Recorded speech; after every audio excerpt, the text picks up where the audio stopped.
అనడానికి కఠినంగా ఉన్న నేను ఒక మాట చెప్తా. మా అమ్మగారి శరీరం పడిపోయినప్పుడు ఆవిడ అంత్యేష్టి సంస్కారం చేయడానికి నేను శ్మశానానికి వెళ్ళి చిట్ట చివర చేసే ఆనంద హోమానికి కూర్చుంటే భూమిలోంచి వచ్చాయి, నోరు ఇలా తెరుస్తున్నాయి, రంపం తెరిచినట్టుంది, ఇలా తొడ కింద ముట్టుకున్నాయి, భూమిలో వెళ్ళిపోయి.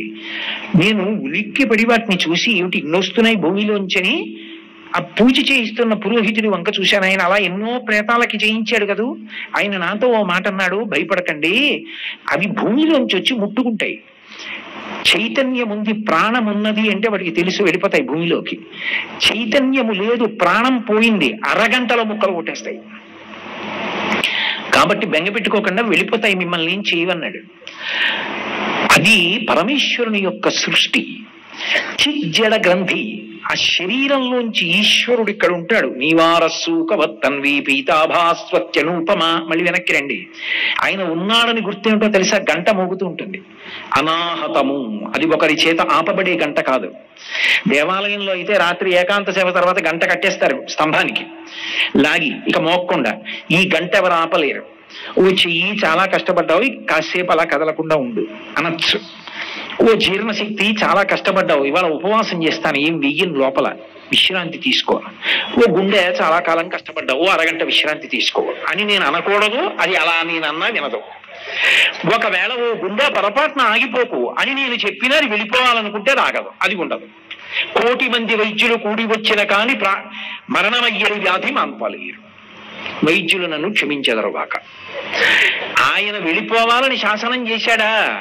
ఆ గంట మోగుతుంటుంది ముందుకి వెనక్కి, ముందుకి వెనక్కి మోగుతోందంటే మంగళప్రదం, లోపల కూర్చుంటాడు అంటుంటాడు. వదులుతాడు, తీస్తాడు, ఆయన లెక్క అయిపోతుంది. ఏదో ఉత్తరయం తీసి భుజం మీద వేసుకుని దిగిపోతాడు, అంతే. గంట ఆగిపోతుంది. Lub dub lub dub lub dub ఆగిపోతుంది. లోపలికి వెళ్ళిన ఊపిరి బయటికి వెళ్ళకపోవచ్చు, బయటికి వెళ్ళిన ఊపిరి లోపలికి వెళ్ళకపోవచ్చు. మృత్యు వచ్చేసి దానంత సన్నిహితంగా ఎవరు ఉండరు. ఇక్కడ ఉంటుంది మృత్యు. అందుకే ఎవరికి తెలుసు? నిత్యమా జీవితము నీటిపై బుగ్గ, నీటి మీద బుడగ పేలిపోయినంతసేపు పట్టదు. అందుకే కురుపుణ్య బహోరాత్రం అంటుంది శారీరం. దీపం ఉండగా ఇల్లు చక్కబెట్టుకో, అది ఉండగా తొందరపడి పుణ్యం చెయ్యి. మనుష్య శరీరంలో ఉన్నావు కాబట్టి చేయగలవు, లేకపోతే చేయలేవు. కాబట్టి ఈశ్వరుడు ఇక్కడే కూర్చుని దీన్ని నిర్వహిస్తున్నాడు. దీన్ని నిర్వహిస్తూ దీనికి బుద్ధినిచ్చాడు, మనసునిచ్చాడు, శాస్త్రం ఇచ్చాడు, గురువునిచ్చాడు. నువ్వు పుణ్యకర్మాచరణం చెయ్యొచ్చు, చేసి విశేషమైన పుణ్యాన్ని మూట కట్టుకోవచ్చు. లోకంలో చూడండి, స్వార్థం అంటారు. నాకున్నదంతా నాకే చెందాలండి అంటారు. నేనంటాను ఆ స్వార్థం ఉండాలి అంటాను. నాకున్నదంతా నాకే ఎప్పుడు చెందుతుంది? నాకున్నదంతా నాతో రాదు. నా శరీరం విడిచిపెట్టినప్పుడు ఏ వస్తాయి నాతో?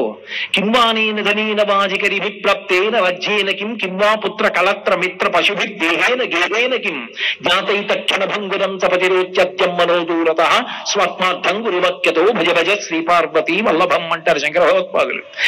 ఆఖరికి ఇది నేనని దీనికి ఇన్ని ఫెయిర్ అండ్ లవ్లీలు, ఇన్ని పౌడర్లు, ఇన్ని ఆల్అవుట్లు, ఇన్ని మంచాలు, ఇన్ని పరుపులు, ఇన్ని ఏసీలు పెట్టి పడుకోబెట్టిన ఇది కూడా కట్టెల్లో కాలిపోతుంది. అయ్యయ్యయ్యయ్యో అని జీవుడు అప్పుడు ఏడుస్తాడు. కానీ వెంట వచ్చేది ఏదైనా ఉంటే పుణ్యం వస్తుంది. పుణ్యం ఎప్పుడు వస్తుంది? అన్నీ నాతో రావాలనుకున్నవాడు తనకున్నదాన్ని దానం చేస్తే పుణ్యంగా మారుతుంది. నాతోనే ఉండిపోవాలని దాచిపెట్టుకుంటే ఎలా వస్తుంది? తల్లి గర్భము నుండి ధనము తాడెవ్వడు వెళ్ళిపోయేడి నాడు వెంటరాదు. లక్షాధికారైన లవణమన్నమే కాని మెరుగు బంగారంబు మింగబోడు. విత్తమార్జన చేసి విర్రవీగుటే కాని కూడపెట్టిన సొమ్ము కురువలేడు. పొందుగా మరుగైన భూమి లోపల పెట్టి దాన ధర్మము లేక దాచి దాచి తుదకు దొంగలకిత్తురో దొరలకవును. తేనె జుంటీగలియవా తిరువురులకు భూషణ వికాస శ్రీధర్మపుర నివాస దుష్ట సంహార నరసింహ దురిత దూర. అప్పుడు నీతో ఎలా వచ్చింది? అలాగని బిడ్డలకు ఇవ్వకుండా, భార్యకి ఇవ్వకుండా ఇమ్మని శాస్త్రం చెప్పలా. ఒరే నీ జీవుణ్ణి ఆలోచించుకు పుణ్యం చేసుకోరా, పాడైపోతావు అంది. కాబట్టి ఇది చాలా గొప్ప శకటం. ఈ శకటాన్ని ఆధారం చేసుకుని దాటేయచ్చు సంసార సముద్రాన్ని.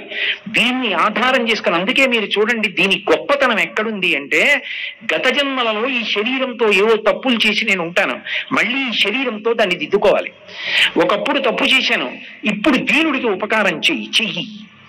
ఒకప్పుడు తప్పు చేశాను, ఇప్పుడు పల్లకి పట్టు ఈశ్వరుడిది. దేవాలయం తుడు, ఒకప్పుడు మనసుతో తప్పు చేశాను, ఇప్పుడు మనసుతో పవిత్రంగా ఆలోచించు. ఒకప్పుడు నా వాక్కుతో దోషం చేశాను, ఇప్పుడు నీ వాక్కు చేత 10 మందిని సంతోషపెట్టావు. ఈశ్వరుడు దీన్ని ఉపకరణంగా ఇచ్చాడు. ఒక వ్యాపారి వ్యాపారం ప్రారంభించినప్పుడు తన దగ్గర ఉన్నది పెట్టుబడి పెడతాడు. అలా ఈశ్వరుడు నీకు ఇచ్చిన శరీరాన్ని ముందు పెట్టుబడి పెట్టు. దీంతో గుడికెళ్ళు, దీంతో ఉపవాసం చేయి, దీంతో పూజా మందిరంలో కూర్చో, దీంతో జపం చేయి, దీంతో నామం చెప్పు, దీంతో విను, దీంతో చదువు, దీంతో రాయి నామం. అసలు దీన్ని ఉపయోగించనంటే అలా. కాబట్టి ఇది మొదటి పెట్టుబడి, ఈశ్వరుడు అనుగ్రహించినటువంటి అద్భుతమైన కానుక. పైగా ఇటువంటిది సృష్టిలో ఇక ఎవరికీ లేదు. నా మాట నమ్మండి, దేవతలు కూడా దిగదుడుపు ఈ శరీరం ముందు. నేను ఈ మాట ఇంత ధైర్యంగా ఇంత గంభీరంగా ఎందుకు చెప్పగలిగానో తెలుసా? దేవతలకి కర్మాధికారం లేదు. దేవతలు యజ్ఞయాగాది క్రతువులు చెయ్యరు.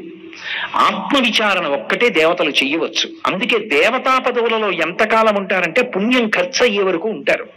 ఆ భోగం అనుభవించడంలో పుణ్యం పోతుంది. అందుకే త్రిదశులని పేరు. పుట్టినప్పుడు 30 ఏళ్ల వయసులో ఉంటారు యవ్వనంలో, చచ్చిపోయినప్పుడు 30 ఏళ్లే. వృద్ధాప్యం లేదు, జరామరణములు లేవు, ఆకలి లేదు, భోగం అనుభవిస్తూనే ఉంటారు. పుణ్యం అయిపోయే వరకు ఉంటారు. పుణ్యం అయిపోతే క్షీణే పుణ్యే మర్త్యలోకం విశంతి, మళ్ళీ వచ్చి లోకంలో పడిపోతారు. తిరియక్కులు, భూమికి అడ్డంగా ఉండేటటువంటి వెన్నుపా ఉన్న ప్రాణులు ఉంటాయి, కుక్కలు, పందులు, నల్లులు, పిల్లులు, ఇటువంటివి. అవి కర్మాచరణం ఎలా చేస్తాయి? అవి చెయ్యలేవు. నేను మనుష్యుడను, పుణ్యకర్మలు చేసి దేవతాస్థానాన్ని పొందగలను, పాపకర్మలు చేసి 1,000,000 జన్మల కిందకి జారిపోగలను. నాకు పుణ్యము వద్దు, పాపము వద్దు. శాస్త్రం ఎలా చెప్పిందో అలా బ్రతికి శాస్త్రవిహితమైనటువంటి భక్తితో కూడిన కర్మాచరణము చేత ప్రీతి పొందినటువంటి భగవంతుని యొక్క నిర్హేతుక కృపాకటాక్ష వీక్షణముల వలన కలిగినటువంటి చిత్తశుద్ధి చేత పాత్రతను పొంది, ఆ పాత్రత వలన భగవంతుని యొక్క అనుగ్రహము చేత నింపబడినటువంటి జ్ఞానము వలన మళ్లీ పుట్టవలసిన అవసరం లేని పునరావృత్తి రహిత శాశ్వత శివ సాయుధ్య స్థితిని పొందగలరు. ఇప్పుడు మనుష్యుడు మోక్షాన్ని పొందగలడు, మిగిలిన ప్రాణులు ఎలా పొందుతాయి? మోక్షం అన్న ప్రాణానికి అన్న మాట ఇంకెవరికి అన్వయం కాదు, ఒక్క మనుష్యునికి. ఇప్పుడు మనుష్య శరీరం ఎంత గొప్పది! ఇది తాపత్రయం ఋషికి. అందుకు చెప్తున్నాడు శౌచం, దీన్ని జాగ్రత్తగా అట్టిపెట్టుకో. దీన్ని ఎందుకు జాగ్రత్తగా అట్టిపెట్టుకోవాలి అంటే, ఇది జాగ్రత్తగా ఉంటే ఇది ధర్మ సాధనం. దీనితో నువ్వు ధర్మాన్ని చెయ్యొచ్చు. ఏమండి, అందరూ ప్రవచనం చేయాలా? అక్కర్లేదు. విష్ణు సహస్రనామ స్తోత్రం చదువుకోవడానికి కష్టం ఏమిటి? లలితా సహస్రం చదువుకోవడానికి కష్టం ఏమిటి? శ్రీరామ నీ నామం ఎంత రుచిరా, ఎంత రుచి, ఎంత రుచి, ఎంత రుచిరా అనడానికి కష్టం ఏముంది? శ్రీరామ రామ రామే తిరమే రామే మనోరమే సహస్రనామ తత్తుల్యం రామనామ వరాననే. శ్రీరామ శ్రీరామ శ్రీరామ అని అనుకుంటూ ఉండడానికి కష్టం ఏముంది? ఈ శరీరంలో ఉన్న కారణం చేత ఎన్నో ఉత్తమ కర్మలు చెయ్యగలడు. ఒక్కసారి ఈ శరీరం వెళ్ళిపోయిందనుకోండి, ఇక లేదంతే. తులసీదాస్ గారు కాశీలో గంగ ఒడ్డును కూర్చుని రామాయణ ప్రవచనం చేస్తుండేవారు. ప్రతిరోజు అలా వెళ్ళిపోతుండేవాడు ఒక ఐశ్వర్యవంతుడు. ఆయన తులసీదాస్ గారి వంక చూసి, బుద్ధిహీనుడా, నీకు సమయంతో సంబంధం లేదు, అలాగే కూర్చుని రామాయణ ప్రవచనం చేస్తావు. నిన్ను నమ్మి చాలా మంది గంటల సమయం అలా కూర్చుంటున్నారు. నువ్వు ఈ పని మానేస్తే వాళ్ళందరూ చక్కగా వెళ్ళి తమ పనులు చేసుకుంటారు, ఎందుకురా ఈ రామాయణం చెప్తావు అనేవాడు. ఆయన నవ్వి రామాయణం అంతా అయిపోయాక ఆయన ఇంటికి వెళ్ళేవారు. తలుపు కొట్టి పిలిచి, అయ్యా ఒక్క శ్లోకం చెప్తాను వినండి అనేవారు. కొన్నాళ్ళు నిందించాడు. కొన్నాళ్ళు పోయిన తర్వాత వెటకారం మొదలెట్టాడు. రేపు కూడా ఈ సమయానికే రండి వింటాననేవాడు. మళ్ళీ వెళ్ళేవారు తులసీదాస్ గారు. కొన్నాళ్ళు పోయాక 1 వారం ఆగి రండి అన్నాడు. కొన్నాళ్ళు పోయాక 6 నెలలు పోయాక, తర్వాత 6 నెలలు, తర్వాత ఏడాది గుర్తు పెట్టి వెళ్ళేవారు. ఒక ఏడాది వెడితే అన్నాడు, వచ్చే ఏడాది కనపడండి, 1 శ్లోకం వింటానన్నాడు. ఆయన్ని ఉద్ధరించడానికి తులసీదాస్ గారు మళ్ళీ వెళ్ళారు. ఆయనకి తెలియదేమిటి, తలుపు కొట్టారు. కొడుకు వచ్చాడు. నాన్నగారు రామాయణం 1 శ్లోకం వింటా అన్నారండి, చెప్పడానికి వచ్చానన్నారు. నాన్నగారు శరీరం విడిచిపెట్టి ఏడాది అయిపోతోందండి, ఇంకా సంవత్సరీకాలు వచ్చేస్తున్నాయన్నారు. తులసీదాస్ గారికి ఆ శక్తి ఉంది కాబట్టి అంతర్ముఖత్వంతో, మనకి లేదు కాబట్టి వాళ్ళకు ఉండదు అనకూడదు. మనకి పైకే చూడడం వచ్చు, వాళ్ళకి లోపలికి చూడడం వచ్చు. ఆయన ఒక్కసారి తిరిగి చూశారు. ఐశ్వర్యం మీద భ్రాంతితో బ్రతికి చివర ఐశ్వర్యాన్ని తలుచుకుంటూ వెళ్ళిపోయినందుకు ఆ ఇంట్లోనే ఎద్దై పుట్టాడు. ఎద్దై ఉన్నాడు. తులసీదాస్ గారి వంక చూసి కన్నుల వెంపట నీరు కార్చాడు. 1 శ్లోకం విని రామా రామా అని ఉంటే ఏమయ్యేవాణ్ణు? వద్దు వద్దు అని నిన్ను దూరంగా తరిమి, నేను డబ్బు కోసం బతికాను, ఇదిగో ఇది అయ్యాను ఆ తర్వాత మళ్ళీ ఎప్పుడు వస్తుంది ఆ నరజన్మ? ఎప్పుడు రామాయణం వినడం, ఎప్పుడు రామాయణం చదవడం, పోనీ చదవకపోతే కనీసం రామాయణం మీద పువ్వు పెట్టి ఎప్పుడు నమస్కారం చేయడం, మళ్ళీ ఇప్పుడు ఎప్పటికొచ్చేనో ఎన్ని కోట్ల జన్మలో అయిపోయింది పెద్ద పొరపాటు అని ఎద్దు కన్నుల వెంట నీరు కారుస్తూ నిలబడింది. తులసీదాస్ గారు అయితే మాత్రం ఏం చేస్తారు? రామా అనిపిస్తారా ఎద్దుతో? వెళ్ళిపోయారు. అందుకే శరీరము ధర్మ సాధనం. ఇది ఉన్నప్పుడు జాగ్రత్త పడిపో. ఓ నదిలో ముంచు తీసుకెళ్లి స్నానం చేయి, ఒక్క రెండు పువ్వులు స్వామి పాదాల మీద వేసి నమస్కారం చేయి, ఓ దీపం పెట్టు, ఆర్తితో ఉన్నవాడికి పరమ ప్రేమతో ఏదైనా పెట్టు, మహాత్ములు వచ్చినప్పుడు వంగి వాళ్ళకి నమస్కారం చేయి, ఆదరభావంతో ప్రవర్తించు. లేని నాడు ఇబ్బంది పడిపోతావు, అప్పుడు నిన్ను ఉద్ధరించేవాడు ఉండడు. అందుకే ఈ శరీరము యొక్క వైభవం తెలిస్తే తప్ప దీన్ని ఎందుకు జాగ్రత్తగా ఉంచుకోవాలో తెలియదు. పైగా మీరు చూడండి, శౌచము అన్న మాటకు అర్థం ఏమిటంటే అవకాశం దొరికితే పుణ్యం చేసుకోవడానికి దీన్ని సిద్ధంగా పెట్టుకోవాలి. ఇది సిద్ధంగా లేదనుకోండి, అశౌచంతో ఉంది అంటే దీనికి దేవాలయంలోకి వెళ్ళడానికి కావలసిన అధికారం లేదు. గాఢ నిద్రపోతే ఏమవుతుందంటే నవరంధ్రములలోంచి కూడా మలం పైకొస్తుంది, చెవులలోంచి గులిమి ఊరుతుంది, కళ్ళల్లోంచి పుసి కడతాయి. అలా ఉంటే గుడిలోకి వెళ్ళకూడదు, స్నానం చేయాలి. ఇప్పుడు స్నానం చేయకుండా నేను బయట తిరుగుతున్నాను అనుకోండి, ఓ గుళ్ళో ఏదో మంగళవాద్యాలు మరుగుతున్నాయి, ఏదో పెద్ద ఉత్సవం జరుగుతోంది, గడప దాటి వెళ్ళాలని ఉంది, శౌచం లేకుండా లోపలికి వెడితే దోషం. ఇప్పుడు లోపలికి వెళ్ళాలని ఆరుతుంది, ఎలా పెడతావు? అందుని శరీరాన్ని శౌచంగా ఉంచుకోవాలి. వెంటనే ఓ స్నానం చేసి చక్కగా మంచి మాట ఏం వినపడుతుందో, మంచి మాట ఏం మాట్లాడే అవకాశం వస్తుందో, జన్మ జన్మాంతర సౌభాగ్యం, మహాపురుష దర్శనం, వాళ్ళ మాటలు వినడం, ఏమో నిన్ను అనుగ్రహించడానికి ఎట్నుంచి వస్తాడో. ఈశ్వరానుగ్రహం కలిగిందని గుర్తేమిటో తెలుసా? ఈశ్వరుడు శంఖచక్రాలు పట్టుకొస్తాడు అనుకోకండి, ఒక మహాత్ముడి రూపంలో ఇంటికి వస్తాడు. ఊరకరారు మహాత్ములు వా రథముల ఇంట్ల కడకు వచ్చుటలెల్లన్ కారణము మంగళములకు, మీ వచ్చుట శుభము మాకు నిజము మహాత్మా. ఒక మహాత్ముడు ఇంటికి వచ్చాడంటే అంత సౌభాగ్యం. నేను చెప్పట్లేదు, శాస్త్రాలు చెప్తున్నాయి. భాగవతంలో దశమస్కందంలో గర్గుడు వస్తుంటే మహానుభావుడైనటువంటి నందుడు చెప్పాడు ఈ మాట. కాబట్టి ఒక అతిథి వచ్చాడు, ఆదరించు. ఒక అభ్యాగతి వచ్చాడు, ఆదరించు. నీకు అవకాశం కలిగింది.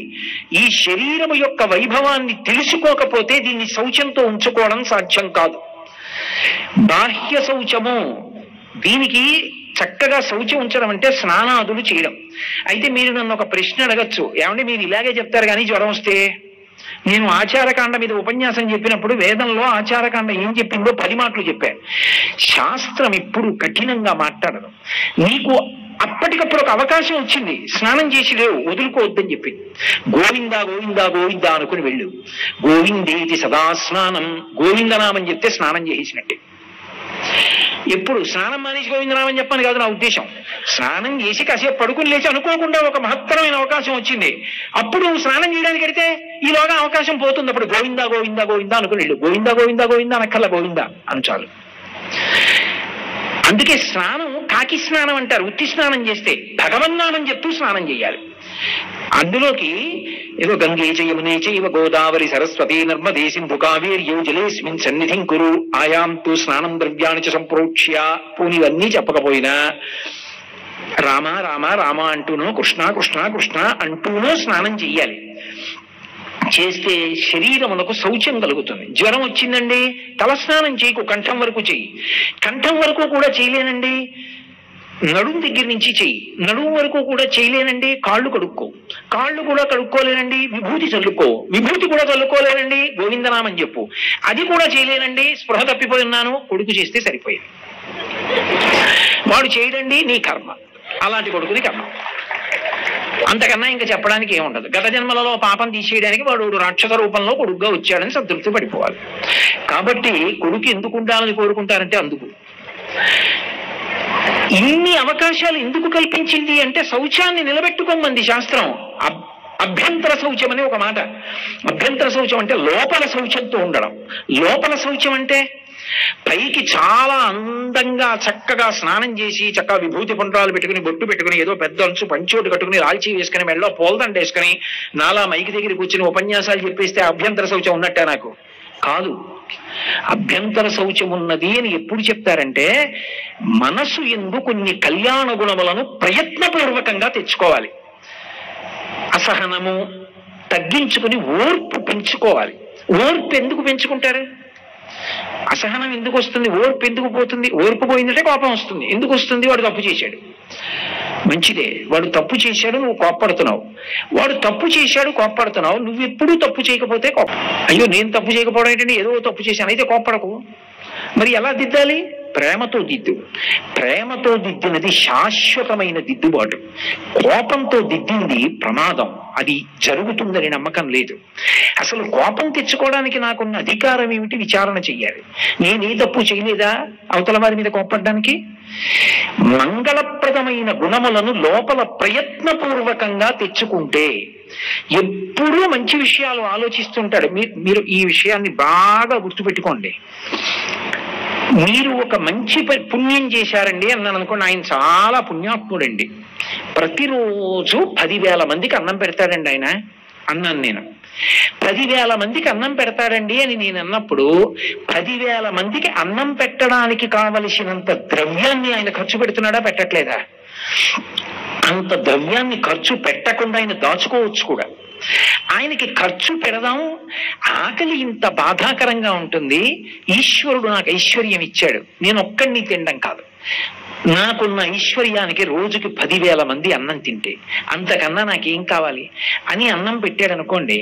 ఇప్పుడు ముందు మీకేం కనపడుతుందంటే ఆయన పెట్టిన అన్నం కనపడుతుంది, లేదా ఆయన అన్నం పెట్టిన ఫోటోలు కనపడతాయి. కానీ ఆ అన్నం పెట్టడానికి ముందు అన్నం పెట్టాలన్న సంకల్పం ఒకటి ఆయన మనసులోకి వచ్చిందా లేదా? మంచి సంకల్పం వచ్చిందా?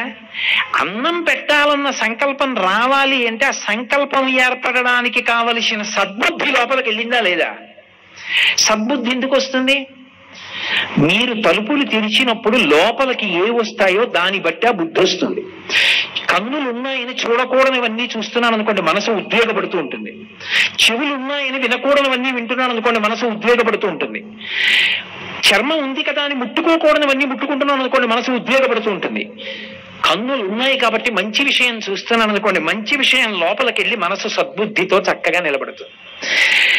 ఇప్పుడు లోపల మంచి ఆలోచనలు ఉన్నాయనుకోండి, మంచి సంకల్పాలు వస్తాయి. మంచి సంకల్పాలు వస్తే మంచి కార్యాలు చేస్తాడు. మంచి కార్యాలు వస్తే గొప్ప పుణ్యాన్ని మూట కట్టుకుంటాడు. ఇప్పుడు సంకల్పం రావడానికి లోపల ఏముంది? అసలు ఆయన మంచి విషయాలు విన్నాడు, మంచి విషయాలు చదివాడు. మంచి వాళ్ళు ఎవరైనా ఉన్నారు అంటే తన గొప్పతనాన్ని అంతటి పక్కన పెట్టి వాళ్ళ కాళ్ళు పట్టుకున్నాడు. అది ఆయన ఉత్తమ గుణం. అందుకే అంత పుణ్యం చేయగలిగాడు. అభ్యంతర శౌచము అంటే లోపల మంచి ఆలోచనలు పుట్టడానికి అవకాశం ఇవ్వాలి. అసలు మంచి ఆలోచనలు ఎప్పుడు పుడతాయి? 5 ద్వారాల్లోంచి లోపలికి చెడు విషయాలే వెళ్ళిపోతున్నాయి అనుకోండి. నేను ఈ కంటితో ఎప్పుడు మనసుని ఉద్వేగపరిచేవి, ఏది చూడకూడదో అలాంటివే చూస్తూ ఉంటాననుకోండి, ప్రశాంతంగా ఉంటుందా మనస్సు? నేను ఈ చెవితో ఏవి వినకూడదో అవే ఎప్పుడు వింటుంటాను అనుకోండి, ప్రశాంతంగా ఉంటుందా మనస్సు? నేను నా నోటితో ఏవి మాట్లాడకూడదో అవే మాట్లాడుతూ ఉంటాను అనుకోండి, ప్రశాంతంగా ఉంటుందా మనస్సు? నేను చూసేవి పరమ ప్రశాంతమైనవి చూస్తున్నాను అనుకోండి, నేను వినేవి ప్రశాంతమైనవి వింటున్నాను అనుకోండి, నా మనసు ప్రశాంతంగా ఉంటుంది. ప్రశాంతమైన మనసులోంచి ఉత్తమమైన సంకల్పములు పుడతాయి. ఉత్తమమైన సంకల్పముల వలన ఉత్తమమైన కార్యములు జరుగుతాయి. ఉత్తమమైన కార్యముల వలన జీవుడు పుణ్యాన్ని పొందుతాడు. అభ్యంతర శౌచము అన్న మాటకు అర్థం ఏమిటంటే 5 ద్వారములను జాగ్రత్త పెట్టి లోపల మంచి గుణాలని ప్రయత్నపూర్వకంగా పెంచుకో. తప్ప అవి నీకు అకస్మాత్తుగా రాత్రికి రాత్రి రమ్మంటే రావు, ముహూర్తాలు పెట్టుకుంటే రావు. రేపు మా ఇల్లు కట్టడానికి శంకుస్థాపన చేస్తానండి అంటే ముహూర్తం పెట్టుకో, మంచిదే. నేను కొత్తింట్లోకి గృహప్రవేశం చేస్తానండి, ముహూర్తం పెట్టుకో, మంచిదే. కానీ రేపటి నుంచి నేను అన్ని మంచి పనులు చేస్తాం అనుకుంటున్నానంటే ముహూర్తం పెట్టుకోకు, అది సాధ్యం కాదు. అలాగా ముందు సంస్కారాన్ని ఏర్పాటు చేసుకోవాలి, మంచి గుణములను లోపల అలవాటు చేసుకోవాలి. అది దేని వలన వస్తుంది?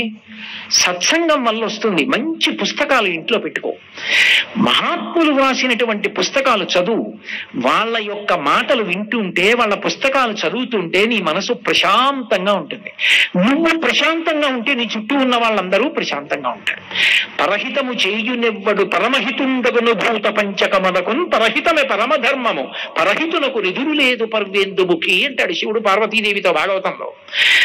ఎవడు ఎప్పుడూ కూడా ఇతరులకు ఏం ఉపకారం చేద్దాం, నా వల్ల ఎవడు సంతోషిస్తాడు, సంతోషించడానికి మంచి పని చేస్తానా అని ఆలోచించేవాడు ఉన్నాడో వాడు ఉన్న చోట పంచభూతములు ప్రశాంతంగా ఉంటాయి. గాలి వ్యగ్రత పొందదు, తుఫానులు రావు, సముద్రాల్లో బీభత్సం రాదు. అమెరికా సంయుక్త రాష్ట్రాల్లో అన్ని రకాలైన సుడిగాలులు వస్తాయి, అన్ని తుఫాన్లు వస్తాయి, అన్ని భూకంపాలు వస్తుంటాయి. నాకు అక్కడ నుంచి వచ్చిన వాళ్ళు చెప్తుంటారు, మాకు సుడిగాలులు వస్తాయండి, ఊళ్ళకు ఊళ్ళు వెళ్ళిపోతుంటాయండి అంటుంటారు. భారతదేశంలో ఎప్పుడైనా మీరు అలా సుడిగాలులు రావడం విన్నారా? కారణం ఏమిటో తెలుసా? ఇక్కడ పుట్టి పెరిగిన మహాత్ముల యొక్క స్థితి. ఇప్పటికీ ఉన్నారు మహాత్ములు, వాళ్ళు ఉన్న కారణం చేత మనం కూడా బతికేస్తున్నాం. కాబట్టి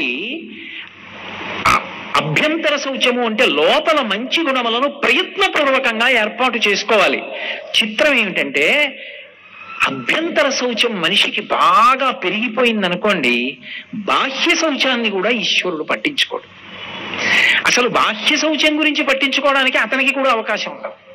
ఎప్పుడు భగవన్నామని చెప్పుకుంటూ పొంగిపోతున్నాడు అనుకోండి, ఒక్కొక్కసారి స్నానం చెయ్యాలని కూడా అనిపించకపోవచ్చు, ఒళ్ళు చెమట పట్టు ఉండొచ్చు. అప్పుడు ఈశ్వరుడు ఈ శరీరాన్ని చూడటం, లోపలి శౌచాన్ని చూస్తాడు. చూసి అయ్యయ్యో వీడు ఇన్ని మంచి గుణాలతో ఉన్నాడు, ఇంత మంచి బుద్ధితో ఉన్నాడు, వెంట పడతాడు.